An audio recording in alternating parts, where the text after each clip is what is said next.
का स्वागत है और मैं हूं मोहम्मद कमर खान। उत्तर प्रदेश में बलात्कार के मामले को लेकर देखा जाए तो बदायूं में जो ताजा मामला निकलकर सामने आया, एक महिला के साथ गैंगरेप हुआ और उसके बाद उसकी हत्या कर दी गई। इस मामले को लेकर सियासत तो परवान चढ़ती दिखाई दी, तो वहीं इस पूरे मामले को लेकर बड़ा एक्शन भी यहां पर लेते प्रशासन और शासन दिखाई दिया है और लापरवाही बरतने वाले थाना प्रभारी को सस्पेंड भी कर दिया गया है। लेकिन इस पूरे मामले को लेकर एक अलग माहौल यहां पर बनता दिखाई दे रहा है। 50 साल की महिला मंदिर पूजा के लिए गई थी, रविवार का ये मामला बताया जा रहा है और उसके साथ गैंग रेप किया जाता है और उसके बाद उसकी हत्या करके उसके शव को फेंक दिया जाता है। लेकिन इसके बाद जिस तरह से एक टर्निंग पॉइंट इस पूरे मामले में देखने को मिला वो यह है कि कुछ लोग उसके शव को घर तक छोड़ने आए और ये कहते दिखाई दिए कि कुएं में गिरने से उसकी मौत हुई है। इस मामले को लेकर क्या कुछ तस्वीर बन रही है देखेंगे खास खबर में। और इसके अलावा छत्तीसगढ़ में जिस तरह से देखा जाए निगम मंडल में नियुक्तियों को लेकर कांग्रेस में अब अंतरकलह की खबरें निकलकर सामने आने लगी हैं और असंतोष के चलते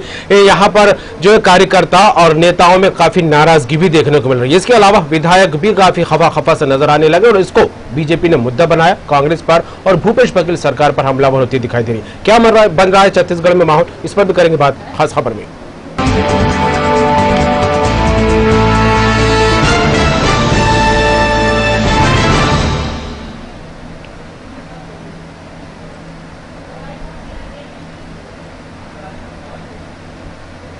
उत्तर प्रदेश के बदायूं में महिला के साथ हुए गैंगरेप और उसके बाद उसकी हत्या के मामले में बड़ा एक्शन लिया गया है। लापरवाही बरतने के आरोप में उघेते की थाना प्रभारी राघवेंद्र को सस्पेंड कर दिया गया है। साथ ही इस मामले में अब एक और गिरफ्तारी हुई है, तो कुल मिलाकर देखा जाए तो 2 आरोपियों को गिरफ्तार किया जा चुका है। पुलिस को अभी भी एक आरोपी की तलाश है और इस पर 50,000 रुपए का इनाम भी घोषित किया गया है। दरअसल बीते रविवार को बदायूं में 50 वर्षीय महिला अपने गाँव के मंदिर में पूजा करने के लिए गई थी। इसके बाद महिला का शव संदिग्ध परिस्थिति में पाया। पुलिस ने जब इस मामले की जांच की और पोस्टमार्टम रिपोर्ट सामने आई तो गैंगरेप की पुष्टि हुई है। मामले में राजनीति भी गरमाने लगी है। विपक्षी दल योगी सरकार को एक बार फिर घेरते नजर आ रहे हैं। आम आदमी पार्टी और कांग्रेस ने उत्तर प्रदेश की योगी सरकार पर सवाल खड़े किए हैं। आम आदमी पार्टी के राज्यसभा सांसद संजय सिंह ने भी इस घटना पर योगी सरकार को आड़े हाथों लिया है। उन्होंने अपने आधिकारिक ट्वीट हैंडल पर ट्वीट कर लिखा है कि आदित्यनाथ जी, आपके राज्य में धर्म स्थल भी सुरक्षित नहीं है। वहीं कांग्रेस महासचिव प्रियंका गांधी वाड्रा ने ट्वीट कर लिखा, हाथरस में सरकारी अमले ने शुरुआत में फरियादी की नहीं सुनी, सरकार ने अफसरों को बचाया और आवाज को दबाया गया। अब बदायूं में थानेदार ने फरियादी की नहीं सुनी, घटना स्थल का मुआयना तक नहीं किया गया। महिला सुरक्षा पर यूपी सरकार की नीयत में खोट है। इस मुकदमे में एक अभियुक्त की गिरफ्तारी कर ली गई है और इसी प्रकरण में प्रारंभिक जांच में लापरवाही बरतने के दोषी पाए जाने के कारण तत्कालीन जो थाना प्रभारी हैं उन्हें निलंबित किया जा रहा है। रानी लक्ष्मी सम्मान कोष से 10 लाख रुपए का अनुदान होता है, उसका हमने रजिस्ट्रेशन करवा दिया है, वो लाभ दिलवा दी। माननीय मुख्यमंत्री जी ने बदायूं की भी घटना का संज्ञान लिया है और उसमें उन्होंने इस संबंध में एडीजी से रिपोर्ट मांगी है और उसके लिए निर्देशित भी किया है कि यदि इस प्रकरण में एसटीएफ को भी लगाना हो तो एसटीएफ को भी इसमें लगाकर शीघ्र जो है पूरी जो घटना है उसकी तफ्तीश की जाए, उसकी जांच की जाए और त्वरित कार्रवाई की जाए। और उन्होंने ये भी निर्देश दिया है कि जो भी इस घटना के दोषी हैं उनको कड़ी से कड़ी उन्हें सजा दिलाने का प्रयास किया जाए। जल्दी उसका ट्रायल कंप्लीट कराने का भी उनको दाखिल करके चार्जशीट जल्दी किया जाए। और इसी के साथ सीधे रुख करेंगे उत्तर प्रदेश की राजधानी लखनऊ ऑफिस का। हमारे साथ जुड़ गए हैं उत्तर प्रदेश के स्टेट एडिटर आरसी भट्ट साहब बताइए, मामले को लेकर देखा जाए तो सियासत तो अपने स्तर पर गरमाती नजर आने लगी, लेकिन प्रशासन को शासन स्तर पर भी लगातार एक्शन लेने की बात अब सामने आने लगी है। इस महिला के साथ जिस तरह गैंगरेप हुआ और उसके बाद जिस तरह से हत्या का खुलासा हुआ, इस पूरे मामले को लेकर देखा जाए तो क्या कुछ अब आगे नजर आने लगा है? देखिए कमल, जिस तरह से घटना घटी को लेकर कहीं न कहीं लोगों में रोष व्याप्त और सीधे तौर पर ये बदायूं के उतैती थाना क्षेत्र की ये घटना है जिसमें 50 वर्षीय आंगनबाड़ी का जो सहायिका थी वो मंदिर की तरफ जाती है, वहां उसके साथ जो है बलात्कार की घटना होती है, गैंग रेप होता है। 3 लोग इसमें इन्वॉल्व बताए जाते हैं। जो उस मंदिर का महंत है सत्यनारायण, उसके बाद उसका जो 2 सहायक हैं वो लोग इन्वॉल्व हैं। उस महिला की मृत्यु होती है, वो लोग उसकी लाश को ले जाकर उसके दरवाजे के सामने फेंक देते हैं और उसके बाद जो है कहते हैं कि इसकी कुएं में गिरने से मौत हुई है, अन्य कारण। जैसे ही ये खबर बाहर निकल कर आती है, क्योंकि ये घटना लगातार उलझी है, तो कोशिश ये कर रहे थे कि ये बाहर नहीं जाने पाए और कहीं न कहीं इसको छुपाने की कोशिश भी हो रही थी। लेकिन जैसे ही ये घटना सोशल मीडिया के चैनल के माध्यम से और अन्य स्रोत के माध्यम से बाहर आई, लोगों में जब ये जानकारी हुई तो लोगों के रोष व्याप्त हो गया और सीधे तौर पर लाश का 40 घंटे बाद पोस्टमार्टम हुआ है। उसके बाद ये पुष्टि हुई है। उसके साथ साथ पुलिस हरकत में आई है। एसएसपी बदायूं ने तत्काल प्रभाव से उदयपुर थाना अध्यक्ष को निलंबित कर दिया है। उसके साथ साथ 2 जो सत्यनारायण के जो मुख्य आरोपी है, उसके जो 2 सहयोगी हैं, उसका एक चेला और एक ड्राइवर, उनको तत्काल प्रभाव से गिरफ्तार कर लिया गया है। और उसके साथ साथ कहीं न कहीं उत्तर प्रदेश सरकार ने एडीजी बरेली जोन को इसकी जांच की है और सीधे तौर पर उत्तर प्रदेश के स्पेशल टास्क फोर्स को लगाया गया है। सहयोग लेने की बात कही है उत्तर प्रदेश के अपर मुख्य सचिव सूचना ने कि चाहे एसटीएफ को भी कोऑर्डिनेशन के लिए ले लिया जाए और उसका सहयोग लिया जाए। तो ये जो घटना हुई ये निश्चित रूप से काफी हृदय विदारक है और इस तरह की घटना पहले भी अगर देखा जाए तो अखिलेश राज में बदायूं में हुई थी, लेकिन बाद में फिर वो कुछ और ही निकला उस मामले में, सीबीआई ने जांच किया। लेकिन ये जो घटना है ये साफ चीजें हैं और जिस तरह से महिलाओं के यौन शोषण के लगातार मामले उत्तर प्रदेश में बढ़े हैं, इसको भी लेकर अब राजनीति भी शुरू हो गई है और खासतौर पर बदायूं की घटना को लेकर प्रियंका गांधी ने ट्वीट करके सरकार को घेरने का प्रयास किया है। सीधे तौर पर उन्होंने कहा कि फरियादी की सुनी नहीं गई। उसके साथ साथ आप पार्टी के संजय सिंह, उन्होंने भी सरकार को घेरने की कोशिश की है कि धर्मस्थल उत्तर प्रदेश के सुरक्षित नहीं है।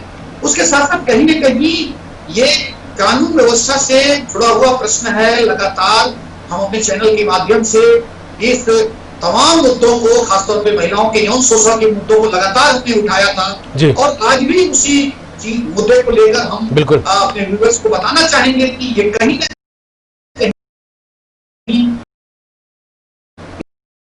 इस पर जितनी लगाम महिलाओं के यौन शोषण लेकर उतनी लगाम उत्तर प्रदेश नहीं लग पा रही है। उत्तर प्रदेश सरकार के साथ कहीं न कहीं तो पुलिस प्रशासन ने खासतौर पर उस पर कहीं न कहीं एक सवालिया निशान खड़ा हो रहा है कि आखिर थानाध्यक्ष महोदय ने क्यों नहीं फरियादी को उनके घर वालों की पहले जो है बातें सुनी और तेजी से मुकदमा दर्ज किया और उसके बाद उनकी धरपकड़ की, क्योंकि मुख्य आरोपी फरार है। निश्चित रूप से जो है कहीं कहीं लापरवाही हुई है। पीड़िता का 100 पोस्टमार्टम 40 से 44 घंटे बाद होता है, तो जाहिर सी बात है पुलिस प्रशासन को भी कहीं न कहीं इसमें दोषी माना जाएगा। आगे चलकर देखना यह है कि जांच रिपोर्ट किस तरह आती है और उसके साथ साथ ये जो मुख्य आरोपी है सत्यनारायण, ये कब धरपकड़ा। बिल्कुल भट्ट साहब, जिस तरह से देखा जाए पहला मामला नहीं उत्तर प्रदेश में कि किसी महिला के साथ इस तरह का गैंगरेप हुआ, उसकी हत्या कर दी गई। हालांकि जिस तरह से देखा जाए लापरवाही को लेकर और पूरे मामले को लेकर कई सवालिया निशान तो यहाँ पर लगते दिखाई दे रहा है। लेकिन इस पूरे मामले से जो एक मुख्य निकलकर सामने आ रही है कि गैंगरेप होता है, महिला की हत्या कर दी जाती है, जिसका खुलासा पोस्टमार्टम रिपोर्ट में हो चुका है। लेकिन एक अलग रंग देने के लिए यह बात भी कही गई कि कुएं में डूबने से इसकी मौत हुई है। इसको लेकर क्या कुछ तस्वीर बनती दिखाई दे रही है? देखिए, अभी बरेली इसकी जांच कर रहे हैं जी और निश्चित रूप से 2 आरोपी पकड़े गए हैं। सरकार ने कहीं न कहीं जिस तरह से अपर मुख्य सचिव सूचना नवनीत सहगल का बयान आया है, उसने प्रेस कॉन्फ्रेंस करके कहा है कि एसटीएफ का भी सहयोग लिया जा रहा है, तो निश्चित रूप से धरपकड़ उसकी होगी और जब वो पकड़ा जाएगा तो तमाम अपराधों को पुलिस इन्वेस्टिगेट करेगी, देखेगी क्या है। लेकिन सरकार तेजी से जांच करा रही है क्योंकि उसको लगता है कि ये मामला ऐसा कहीं न कहीं जस्टिस हुआ है। एसओ को निलंबित कर दिया गया है।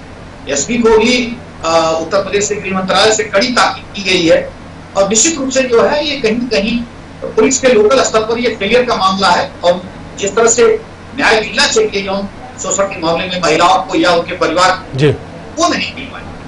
बिल्कुल भट्ट साहब, और इस पूरे मामले को लेकर जिस तरह से प्रशासन के स्तर पर कार्रवाई तो होती फिलहाल देखी रही है, और लेकिन जिस तरह से ये कहा जा रहा है कि अनदेखी और लापरवाही का खामियाजा एक महिला को इस तरह भुगतना पड़ रहा है, क्योंकि सुनवाई होती यहाँ पर फिलहाल दिखाई नहीं दी थी और 48 घंटे यानी कि रविवार का ये मामला, उसके बाद पोस्टमार्टम रिपोर्ट सामने आती है, उसके बाद इस मामले पर संज्ञान लिया जाता है। लेकिन इस मामले को राजनीतिक रंग भी देने की पुरजोर तरीके से कोशिश की जा रही है। आम आदमी पार्टी जिस तरह से कहती नजर आ रही है कि योगी राज में धर्म स्थल भी अब सुरक्षित नहीं है, तो वहीं कांग्रेस की महासचिव भी ये कहती दिखाई दे रही है और हाथरस मामले का उन्होंने एक बार फिर खुलासा किया। तो लेकिन सवाल यही उठता दिखाई दे रहा है कि योगी आदित्यनाथ सरकार में महिलाओं की सुरक्षा को लेकर, युवतियों की सुरक्षा को लेकर कई योजनाएं चलती दिखाई दे रही है, कई अभियान चलते दिखाई दे रहे हैं, लेकिन इस तरह के मामले पर अंकुश फिलहाल लगता दिखाई नहीं दे रहा है। भट्ट जी, ये सरकार ने बहुत सारी कोशिश कर रही है, जिस तरह से सरकार ने तमाम चलाए हैं, पहले भी इस पर बहुत ही पानी बह चुका है कि किस तरह सरकार थाने सभी जगह, थोड़ी बात ये खुश हो जाता है जी। और जिस तरह से उत्तर प्रदेश में ये जघन्य अपराध हुआ है, बदमाशी की घटना है, निश्चित रूप से ये शर्मनाक और निंदनीय है। और जिस तरह से कहीं कहीं घटनाएं तेजी से बढ़ रही हैं, जिस तरह से खौफ पुलिस का खासतौर पर क्षेत्रीय स्तर पर थानाध्यक्षों का और लोकल पुलिस का होना चाहिए, उस तरह का खौफ उन अंचलों में, उस विकृत मानसिकता के लोगों में, और इस तरह के जो लोग हैं उनमें नहीं खौफ जा पा रहा। तो निश्चित रूप से ये कहीं न कहीं जो निचले स्तर के जो पुलिस अधिकारी हैं, थाने स्तर के, सीओ स्तर के, इनको लगातार अपने क्षेत्रों में इस तरह के तमाम लोगों को चिन्हित करना चाहिए। मैंने आपके माध्यम से पहले भी अपने व्यूअर्स को बताया है कि ये अभियान के रूप में लगातार इसको चलाना पड़ेगा और ऐसे लगातार चिन्हित करना पड़ेगा। लेकिन सरकार का ध्यान कहीं और चला जाता है, फिर महिलाओं के जन शोषण की बात हो जाती है, उसके बाद फिर सरकार कोई और कार्यक्रम करने लगती है, और निश्चित रूप से जब इस तरह की कुछ निर्मम घटनाएं, जघन्य घटनाएं होती है, तो फिर सरकार तेजी बना देती है। तो ये कहीं न कहीं सरकार को निश्चित रूप से ये तय करना पड़ेगा, उनकी जिम्मेदारी है कि वो ग्रामीण स्तर पर, गांव स्तर पर, थाने स्तर पर, जनपद स्तर पर इस तरह की टीमें बनाएं, इस तरह के स्पैकिए, इस तरह के जो लोग विकृत मानसिकता के हैं और जो यौन शोषण के पहले भी अपराधी रह चुके हैं, उनको चिन्हित किया जाए, उनको धर दबोचा जाए और उनके खिलाफ कड़ी कार्रवाई की जाए, तब जाकर जो है महिलाओं के खिलाफ यौन शोषण के मामले रुके।